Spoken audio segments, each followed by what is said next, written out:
Hi, so I'm coming on here to share my near-death experience. I've shared my near-death experience before, but I've actually never written it down to make sure that I don't forget anything. And so this time I've written it down so that I get it all in. My near-death experience is quite a long one, so I'm going to do a part 1, 2 and 3 and just take my time with it. So this near-death experience started off with, I always had, because I had quite a hard childhood, and so I was always trying to feel that pain, and I'd be okay for ages, but then I would start to feel that pain, and I'd feel like I would have to take something to mask that pain that I was feeling. And I rang up my friend, and we sort of had an argument a while back before that, but I don't even know what it was over. I can't remember what it was over. It was over something really quite silly, and I didn't really know why we argued over it, but anyway, this friend of mine, I'd rung her, and she said she was coming through the West Coast to visit, so she would come and visit me. And I mean, this is going back 20-something years now.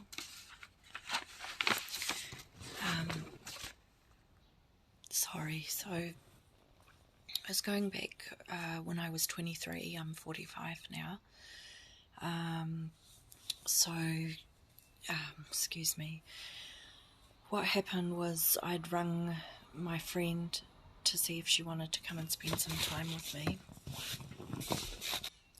So I rang my friend to see, she said she was coming through the West Coast, and I said, would you like to spend some time together?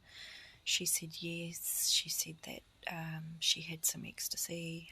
She was coming down with her boyfriend.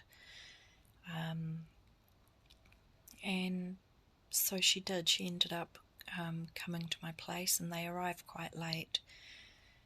And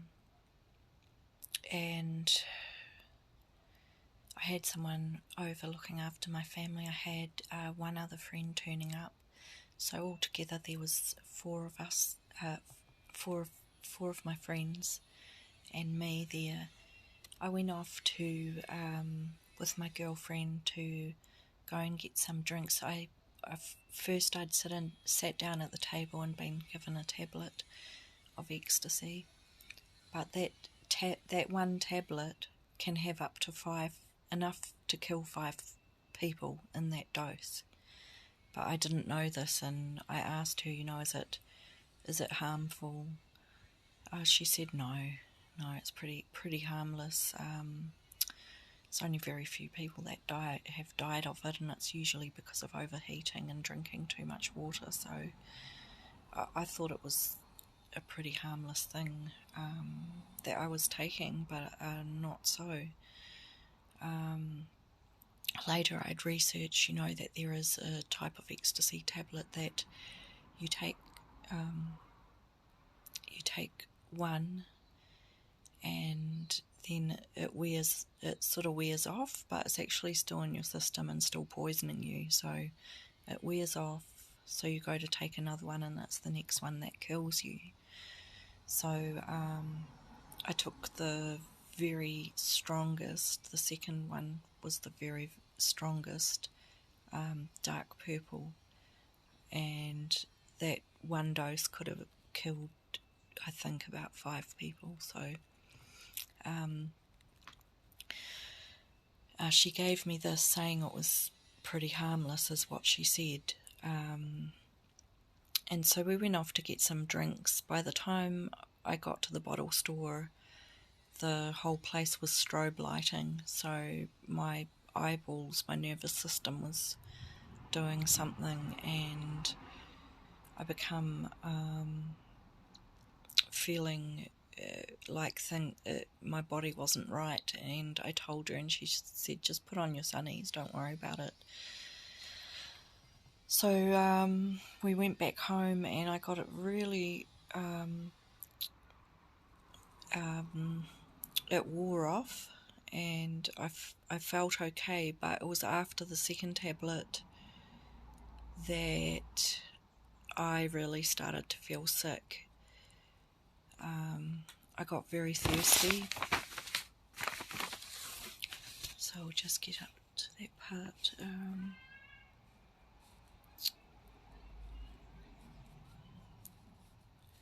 And yeah, I didn't want to come back to the house, but they wanted to stay there longer, and I just wasn't feeling very well.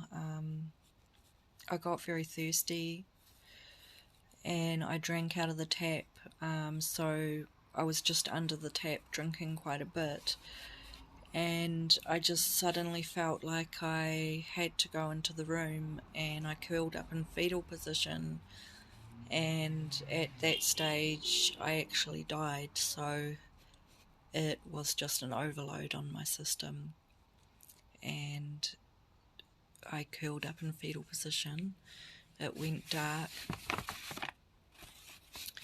and at that stage I popped out, and I saw my body, but I didn't recognise my body. So I wasn't at all recognising that I'd died. I didn't recognise that was me, curled up in fetal position. And at this stage, I was floating up on the ceiling, and I don't know how much time had elapsed, because at that stage I could see my friend, who had now come in the room and was sitting beside my body, and I could hear her thoughts. So it was no longer speaking, it was just communication by thought. And what I heard her say was, I'll go out to the car and get something, and I'll be back soon. And at this stage I took off extremely fast, so fast that at this stage I actually didn't see the roof pass before my eyes. I just went straight through at a very fast rate, and I started going up uncontrollably fast. And I was looking down at the houses, so my face was facing downwards, the same way as I came out of my body. That's the way I stayed, as I went straight up. And it was night time, but I could see everything as if it was daytime. And the roofs were getting smaller and smaller. And now I've actually taken photos of maps of the house that I died in, and you'll see that they match up with my drawings, which I found these photos later after I did my drawings. But I looked on maps, and I finally found where I used to live, and on there it has the layout of the house, what it looks like from up above, and it's very the same as the drawings which I did a while back of what I saw in my NDE. Now, as I got up too high above my house, I started to freak out. How am I going to get back? How am I going to find my way back? And at that moment I thought that, I started to come back down. I came back down in my front yard pretty fast, and I saw a can lying on the driveway, and there was like the washing line just there in front of me, and I thought, I better go back inside. I saw my front door, and the moment I thought that, I didn't have to open the door, of course. I was in spirit form. I went straight through the front door. I was in my lounge. First I remember seeing the hallway, and then I saw the lounge, my friend sitting there. So what had happened in that, I don't know how it would have been a few seconds or what it was, but in that moment that she said she's going to go out to find something in her car, she didn't actually go out. And I did not see her try and resuscitate me, but I did see that my skin tone was changing to a darker colour when I took off through the ceiling. So I don't know if maybe it was because she was a bit pasted, but she didn't try. She was sitting in the lounge. To this day, I don't know why, but it could have been a number of reasons, and it could have been innocently that she was just pasted. So anyway, I was sitting in front of, and I remember feeling really happy to see her, and I went, wow, because as I was sitting in front of her, her soul came out and peeked out of her body. So it would have come out about that far like that, like it was slightly looking out. And her soul was silver. There was like a layer, it says in the Bible about a silver cord of life. Well, it wasn't just a cord, it was a silver layer over her whole soul. And that was holding her to life and keeping her alive. So I was just like, wow, I saw your soul, because it was the most beautiful thing I'd ever seen. That colour was amazing. And at that point, I remember looking to my side and I saw grass growing towards me, green meadows. So if you can imagine a normal lounge with a carpet and a window in front of the carpet there, in your face you can see that window, and then it drops down to the carpet. Well, the carpet started disappearing, and in its place was grass, and it was like springing forth, so it was growing and coming towards me. And as it grew into the lounge, it pushed me out to outside of the entrance to that lounge. And I was trying to get back into my friend, I didn't realise I was dead. I didn't know what was happening. I just knew I had to get back in, and I heard one of my other friend, but he sounded different and he sounded a bit weird, and it made me quite panic to get back into that room. But I couldn't. No matter how hard I pushed, that embroic sac kept me out and just moulded. So I was standing sideways trying to push in, and I could see the dewdrops on top of this gorgeous meadows on the grass, but no matter how hard I pushed, I could not get through, so it was holding me out. It was so tough, that wall, that no matter what I would have done, I would not have gotten through. And to this, I looked that way, and in the other part of the kitchen, dining room area, that was the lounge, but this part was the dining room. There was a table there which her boyfriend friend was sitting on, and he was sort of smiling, and I looked over to see these 3 gargoyles, and I remember looking at these 3 things, and the statues of gargoyles is as close as you can actually get to what they look like, except that they had quite a wide face, and that face was like completely just a big jaw, like the whole thing had needle point teeth. And I remember the other night reading about the Bible, about the sharp, pointy teeth of lions. And really, God was talking about the enemy of our soul, Satan. This was like a gremlin, like a gargoyle, and one of them looked like a lustful type demon, and it just gaped. It gaped at me, like with, they were just the most foul, disgusting looking creatures that I'd ever seen. And I remember on my left, like just before I went running over to that hole, which I'm going to tell you about in a minute, I remember hearing the rustling of evil robes.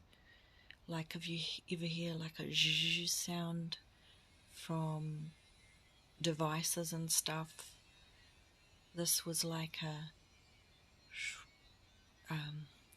as I heard it sound like an evil, something evil walking, coming, and it was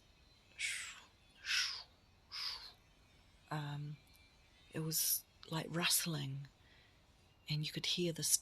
It was like you can hear as it was moving, and it says in the Bible, it says how hell comes to meet you, and this is what I was experiencing when I died and I wasn't born again. I didn't have the sacrifice of Jesus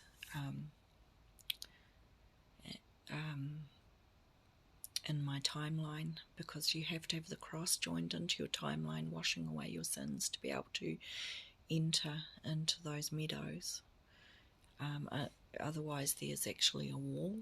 If the wall hasn't been taken down by asking Jesus to come down immediately and help you and fill you with his Holy Spirit and make you born again, if you haven't given your life over to Christ, then that wall is still there, because he hasn't been able to wash away that wall. So this is what I was experiencing when I saw that hole in the ground, that vortex, and there was three of them, and I went over to my friend Steve, who was in the kitchen, and he was just looking down, and I was trying to get his attention because I was really worried. I didn't understand what was happening. I suppose, I was frantic. It was very strange to me, and I didn't know what I was seeing. If it was, I didn't realise I'd died. I didn't know if it was a hallucination or what it was. But as you can imagine, that would be quite scary to see something like that. I said, Steve, sorry, I probably shouldn't mention his name, but I haven't mentioned his last name, so it should be okay. But I said to him, what's that hole in the ground? What's that hole in the ground? And there was no answer, and so I tried even louder, so I was almost yelling it. And I said, Steve, what's that hole in the ground? What's that hole in the ground? And he still didn't hear me, but I heard his thoughts, and he was just thinking, I don't know. So I could hear thoughts in spirit form. You can actually hear people audibly thinking. And, at this stage I backed towards the wall, and I was looking at these things in the ground, and I heard a voice, don't go near that hole in the ground. I heard it behind me. As I looked over, I saw, this hole in the ground was quite close to my friend's boyfriend. My friend, he was sitting at the table and he was looking over to that hole, and I saw him then smile at me as if he could see me, so I didn't realise that I'd passed away. And it was like a rebellion took hold of me. So, you know, a feeling like if you don't, as a teenager, if you don't do something, then you're going to be seen as a coward and you're going to be excluded from the group. And you just have like this feeling that you have to do it, or you'll be so embarrassed. And like that's the feeling I got. And then it was like I couldn't stop myself, and before I knew it, I was there. Like I was there looking down through the hole that led underground, and the moment my face went near there, like a smell of hot rotting flesh, like the smell was like if someone had been like rotting for thousands of years, like burning. And my soul realised all of a sudden there was people down there that had actually been down there for thousands of years. My soul came to that realisation immediately, and I look down and I can see like a web around the inside of this tunnel, and that web was holding in demons. So there was demons on the inside of that web being held into there. And I remember I was suddenly falling in, and I don't know how I fell in. Like, I was falling, and as I was falling down like this, and I could see the light disappearing above me, and everything in me was like wanting to, like realising that I left my body behind. My only point of safety, that realisation came to my soul, and I was like helplessly falling really, really fast as the light, I could see the glory of God and the light above me disappearing, and I was falling down into the darkness. And as soon as I had that thought that that's my only point of safety, my body, as soon as I had that thought, there was I was just being pummeled and scratched really hard. It was like, they were ripping at my face, and I didn't have time to think after that. It was just like a furious hitting at my face like a sharp dust. I thought it was a sharp dust, but then when my left arm was bitten and I felt the venom coursing through, I realised, that's not a sharp dust. I was being torn into pieces, my face, and I felt this venom coursing through my body that was corrosive, so it had a real torment to it. It was burning like acid, and it coursed through my body, and it was just torment. At this stage, I reached out to the sides of the wall to try and slow down, and I did get to a slow down. And this is this experience for me was one of the most traumatic experiences, and I had been through a lot of things in my life. I'd had very, very difficult things growing up happen to me, but I'd never ever experienced such terror. There's no pain barrier in hell, and so just as you think the pain should stop, it goes past that and it gets stronger and stronger and stronger and stronger. So because it's your spiritual body doesn't have that barrier that your human body would have on earth to where you would pass out or something. As I managed to slow myself down, because I had to I'm not even sure like why I tried to slow down, but it was scary, and I think that was just a reflex to try and find a way out of here, try and find a way out.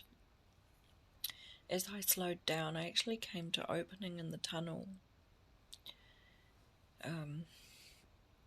There was a door on my right, and like a mound in the middle, and there was a door on my left, and I climbed my way up into that, and I opened the first door, and there was such a sight met my eyes.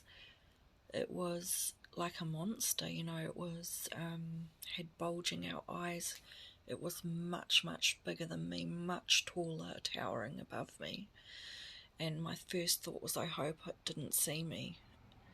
And I quickly went around to the other door, and before I stopped behind him, facing the walls, zombie movies where they're all gathered together, those zombies. Well, that's what it looked like. It looked like a herd of demons, and they were all close together, crammed in like a tin can, that were all crammed in together. There was lots and lots of them, and that whole time I was full of terror, really, really scared. What are they? There's a feeling that comes from them that is very terrifying. It's the enemy of our souls, and I felt that, and I was terrified. I went to my left, and I opened the other door to try and get away. And as I'm trying to open it, it won't open, but I can see I can open it a crack, and there was just a misty grey, when a very mist comes down on a town and you can't see, but this was a mist that was the deadest, greyest colour, many different dead greys in there, and I really don't understand exactly what it was, but I did find later a verse in the Bible after I became a Christian that said to Job, have you seen the doors that guard the way to the land of the dead? And yeah, that's what I was seeing, and I couldn't open this door no matter how hard I tried. And then I started to get scared that that demon would catch up to me, and so I left and I went back to the entrance of the tunnel, but it overtook me, and all of a sudden I was down on my back. I don't know how, but I was down on my back and he was lying down on top of me, and I was in complete terror because I didn't know what was happening to me, what he was doing. And he just put his grey body just over the top of my whole body so that I couldn't see anything but that grey. And when I become very, very terrified, he got off and I jumped down. I didn't even think of trying to crawl my way back up to that tunnel. I was so scared. I jumped back down that tunnel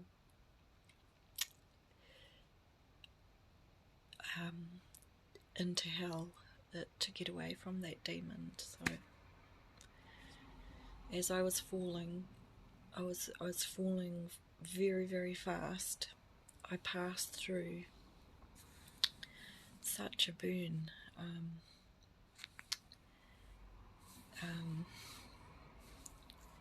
It was such a corrosive burn.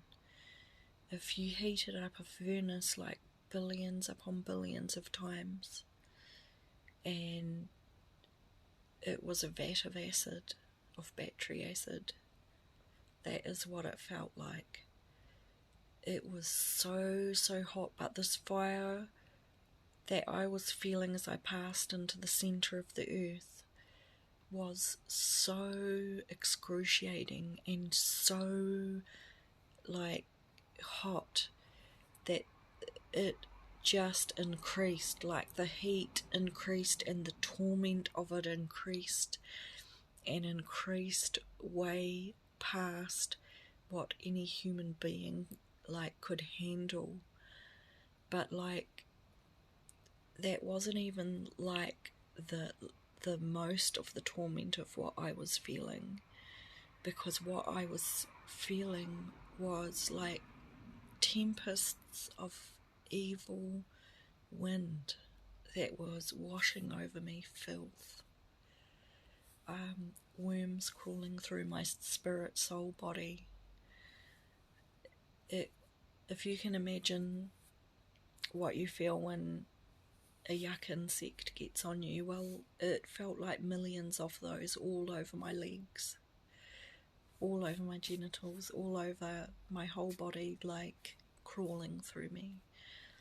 And it says in the Bible, and also that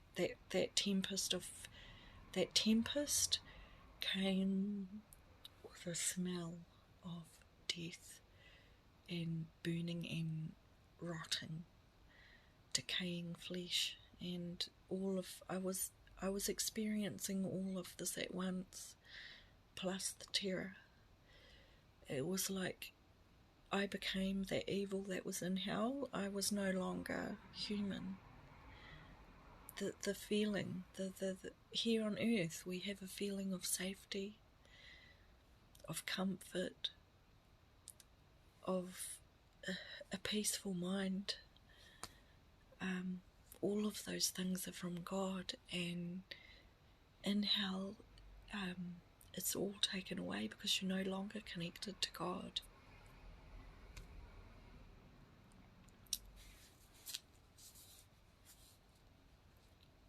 So yeah,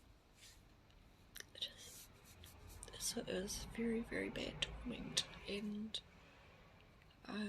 you're also in mental torment. You're being tortured mentally. So everything that God made is actually being tormented. So as I passed through that fire, I felt myself melt.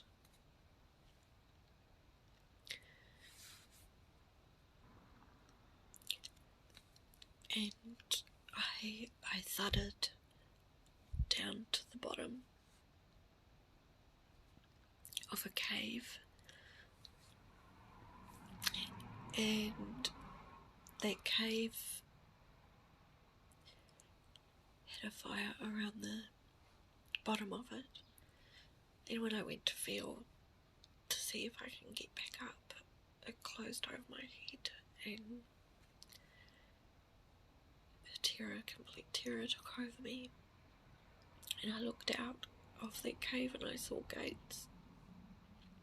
I saw an opening on my right that had sort of a light around it, but right in front of me, as the cave opened out, there was a little hiding spot where I came down. I saw a creature, and I was thinking, oh my, hide. I better hide. And my thoughts were coming out like really, really loud. They were like echoing. I think I was thinking that if I could hide, I could maybe hide so whatever that scary wouldn't find me. And when I thought to hide, it came out and echoed, because you don't talk anymore on the other side, and you have no more free will. Once you're in hell, you have no more free will to control anything. And so, it was at that time, it was over for me, forever. And time stops, there's no more time. So like you just feel eternity forever. And yeah, but I saw this creature and it hurried over to get me. And, oh, what are you doing over here? You're meant to be in there. And I saw it. There was just darkness behind the gates. Black soot darkness. And I could see he wanted to put me over there. I tried to run and pass him, and the walls came alive and smashed me up. And I went up, way up, and then I went smash into the back wall, and then back into the front, and then bang at his feet on my face like that. And I remember seeing my soul, and it didn't look like me. Like, at that point when I saw my face of my soul, it looked bronze, and I had these curled eyelashes, like curled around, and like my soul looked completely different. I had no hair. I was just like bronze at that point, what I could see, my head. But as we entered into hell, I felt like it actually feels like as you're walking and you're shrinking, and I don't know why that is, but he said to me, if you do not come with me, I'll skin your arms. And I remember looking like, are you serious? Like, and he didn't answer. He just came over and he did it. So as I looked down at my arm, it was blue. And I thought, maybe if I look, I'll look away. It was too scary. And I did. I looked away, but then he said, no, you have to look. And when I look down, I can see my tendons, everything poking out. But my arm was blue. Like, it was like such a weird blue colour. I don't know why it was so blue, but that's what it looked like when I looked at my arm in hell. And then what happened next was I was drawn like a magnet to follow him towards these cells, and we were walking through the middle of a rocky, dirty, it was like a really dirty, rocky area. And as we got up to these steps that led up to some cells, on top of that cells was like Roman numerals, and I was locked into there. He stood against the darkness, and just before he put me in, the darkness curled around my bar cells like it was alive, and it had a tail. So this darkness is like an entity, and it was morphing into shapes of, so it's actually, the darkness is like a demon, and it was morphing into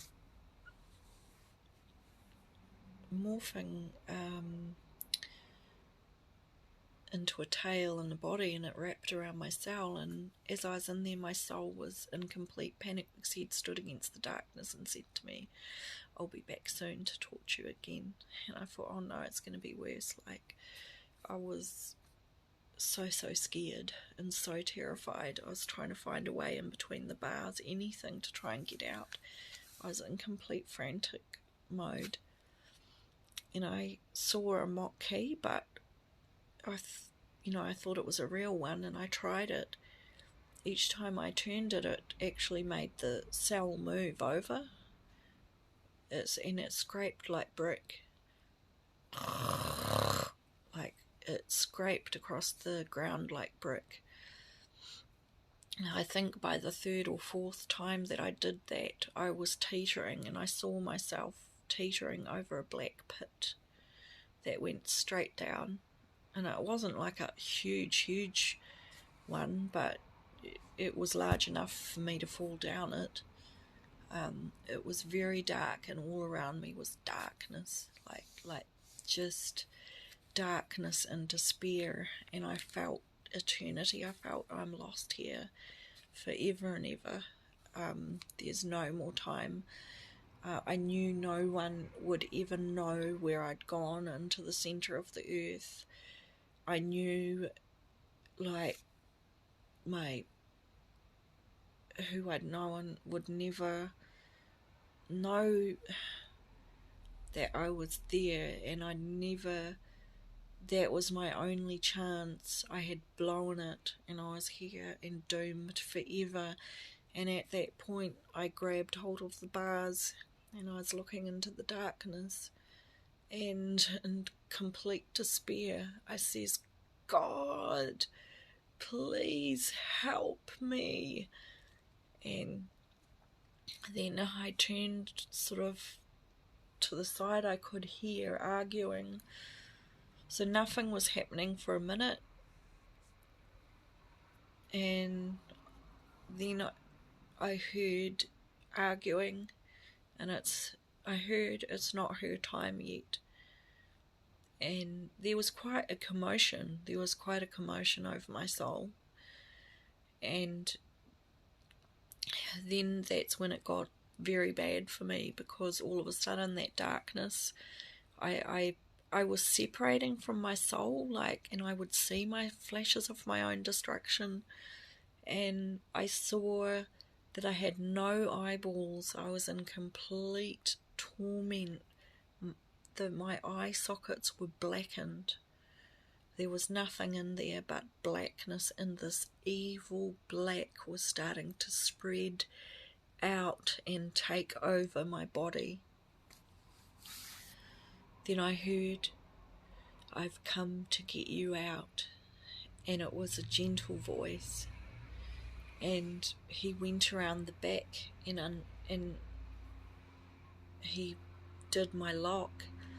And I fell through the front, and for the first time I saw the whole place illuminated, so that I can see there was no more darkness, but there was black cells on my left for as far as the eye can see.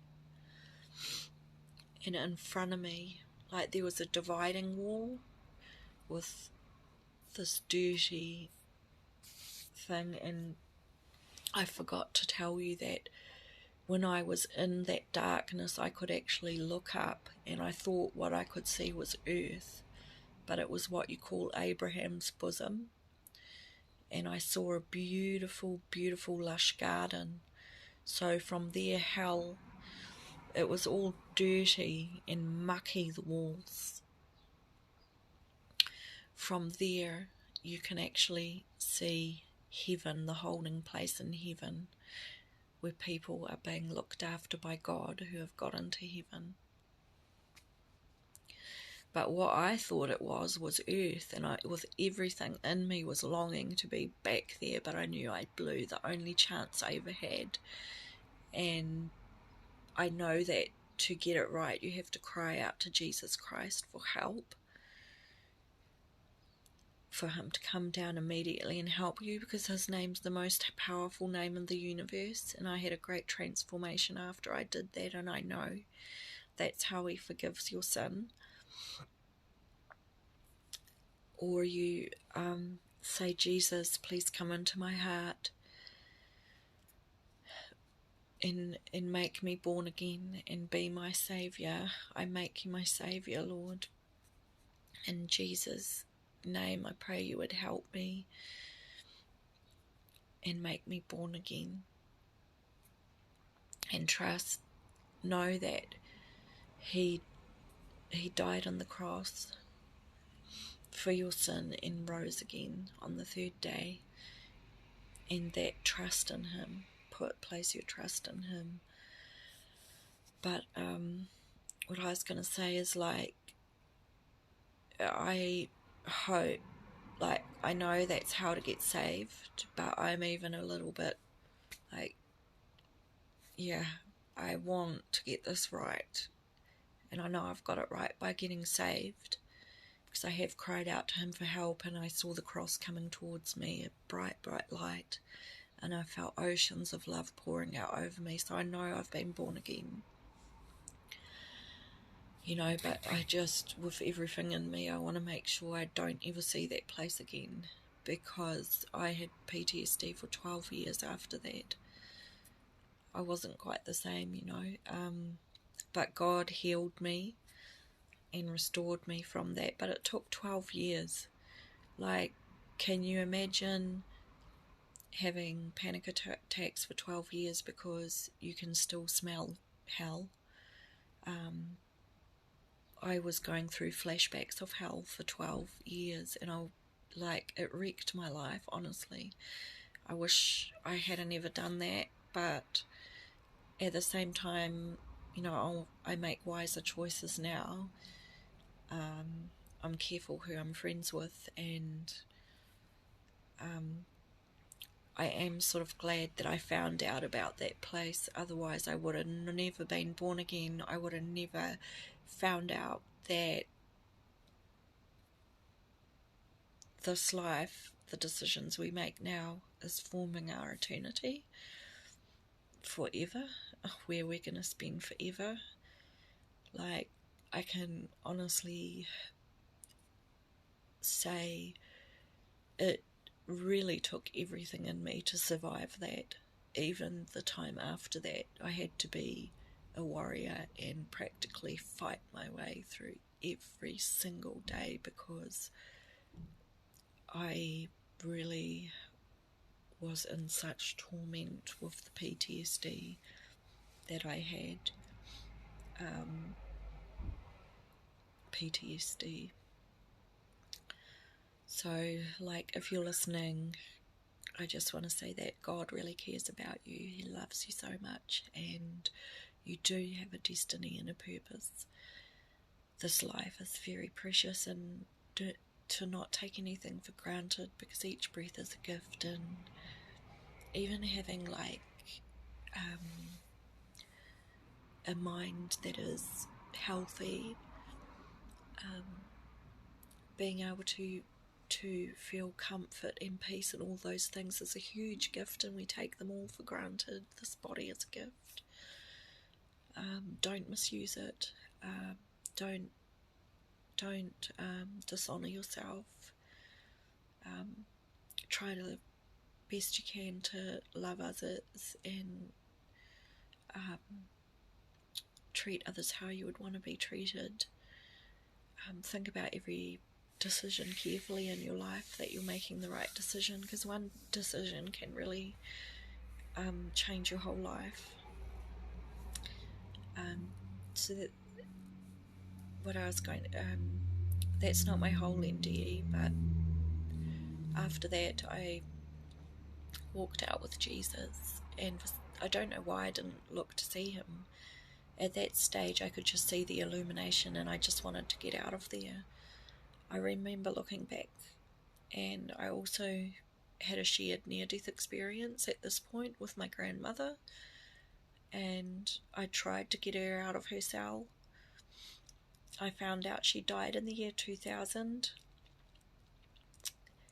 and at the same time as I died of an overdose, but Jesus ended up letting her out, and I walked her in 3 steps into heaven, and I was feeling that I do not have the merit to walk in here. And at that stage, I had to come back, but it was like in heaven, everything's light. I could see the garden and the flowers at first, and as I walked in there, it's as if they're greeting me with light, and it got brighter and brighter and brighter till I could not see anything but light. And I really felt, I didn't have the merit. And the last part of my NDE, after a wall came over and locked me out of heaven, I was back in that cave part where I first entered into it, the cave. But as I walked through, there was Jesus did I'm sure I saw a film reel that he looked at that, but I didn't see it. I didn't get to see my life review, and I'm not sure because I had a hard life. He didn't want to put me through that at that stage because I'd been through quite a traumatic time. He was kind, and maybe he didn't want me to relive what I'd just been through. He didn't show me that, but I do remember one thing that he said to me. I was blown away by his beauty, and I thought out loud, wow, he's so handsome, because his looks really were so striking. I had never ever in my life seen anyone so beautiful. His face shone. His looks were so striking. I mean, even the colours, like his hair was the blackest black that you can. It was the blackest colour that I had never seen. You know, it was so black that I had never seen that colour. There is no one with the depth of his colour of hair. And, like, I just got blown backwards when I said, wow, he's so handsome, and I felt this embarrassment come over me. I sort of placed back, like, over there, and I felt a complete embarrassment that, oh no, he heard that, and I don't think I'd caught on to that this was God, because I was quite surprised that he knew who my family were. He had to bring my memory back because your free will, everything was taken away from me. And at this stage, like, he started shining. His colour was like lightning. The light that was coming out of him was like lightning and actually pushed my face to one side. I do, like, remember him saying, why did you do that? And I was like confused. What does he mean? I was really, don't know if I had been through so much that I was finding it very difficult to put things together. And I'm not sure what he was meaning about my sins, or was it about the accident that I had on earth and that I had just died. So he did say, oh, why did you do that? And there is one other part in my NDE that I can't talk about, because I'm just, like, so embarrassed about what happened in my NDE. But things are totally different on the other side. It's very different to communicate with thought. Like, you cannot hide a thought. It is just there, because you're talking with your thoughts in the afterlife. So it is completely different, very, very different in the afterlife to what the normality that we have here in this life. So it's a huge jump and a huge adjustment to be out of your body.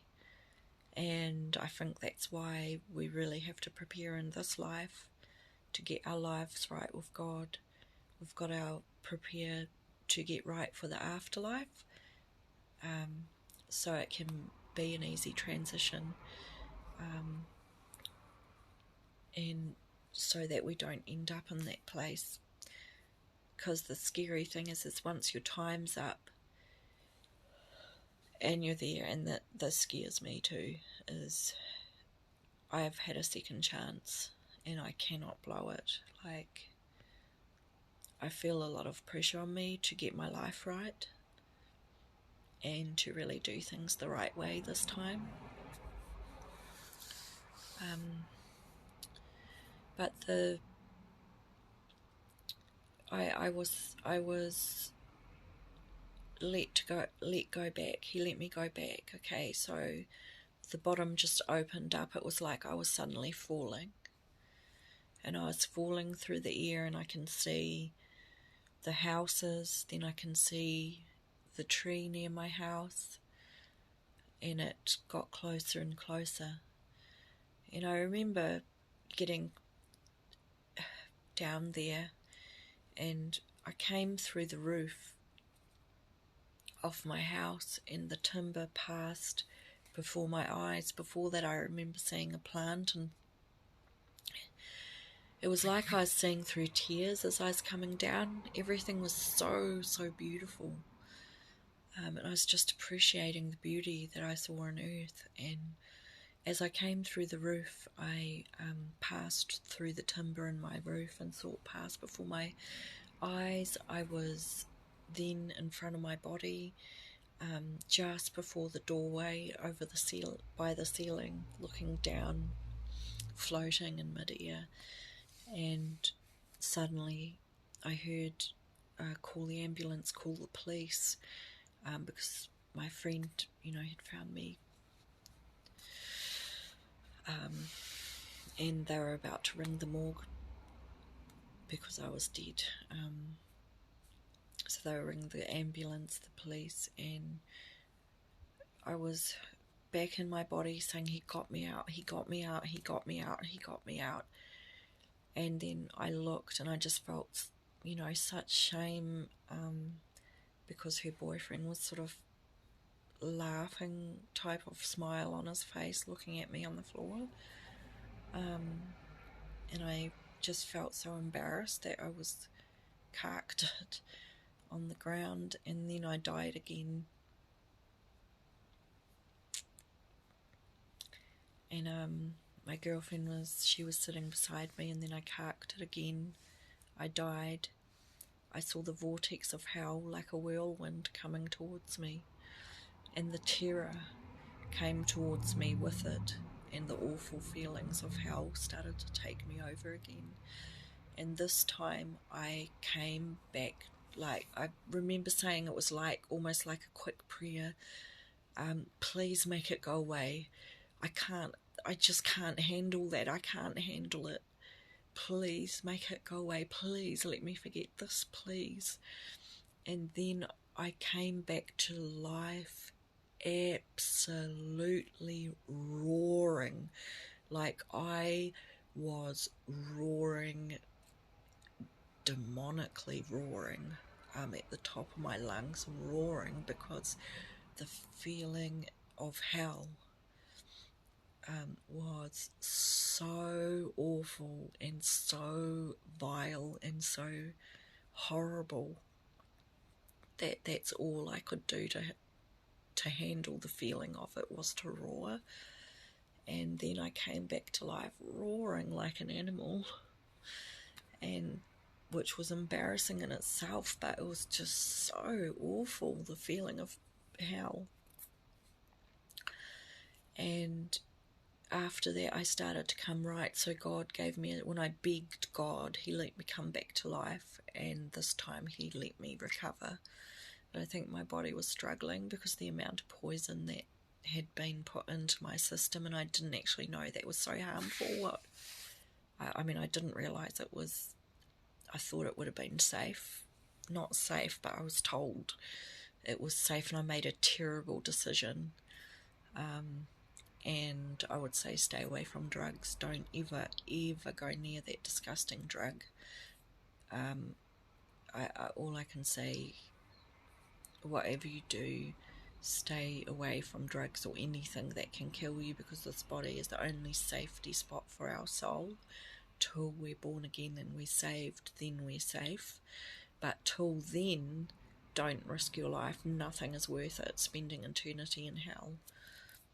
And if you cry out to Jesus for help, you'll be saved from it. So please get saved.